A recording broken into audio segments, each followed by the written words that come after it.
കുട്ടികൾ നമ്മളുടെ അടുത്ത് കള്ളം പറഞ്ഞാൽ നമുക്ക് ഭയങ്കര വിഷമമാണ്. അവർ എൻ്റെ അടുത്ത് ഇത് ചെയ്തല്ലോ എന്നുള്ളത് വിഷമം കൂടിയിട്ട് കള്ളം പറഞ്ഞല്ലോ എന്നുള്ളത് കൂടാതെ തന്നെ.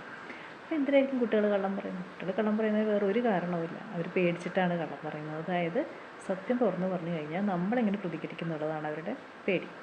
നമ്മൾ ദേഷ്യപ്പെടുമോ, വഴക്ക് പറയുമോ, അതല്ല നമുക്ക് അവരോടുള്ള സ്നേഹം കുറഞ്ഞു പോവോ. കാരണം കള്ളം പറയുന്ന ഒരു സാഹചര്യം എന്ന് പറഞ്ഞു കഴിഞ്ഞാൽ അവരുടെ കയ്യിൽ നിന്ന് എന്തെങ്കിലും ഒരു മിസ്റ്റേക്ക് പറ്റിയിട്ടായിരിക്കും. അപ്പോൾ നമുക്ക് എന്ത് ചെയ്യാൻ പറ്റും? നമ്മൾ അവരുടെ അടുത്ത് നല്ലോണം വിളിച്ചിട്ട് നമ്മൾ ചോദിക്കുക. അതായത് കുറ്റപ്പെടുത്തുന്ന രീതിയിലല്ല, നന്നായിട്ട് ചോദിക്കുക. അപ്പോൾ അവർ അതിനുള്ള ശരിക്കുള്ള കാരണം പറയും.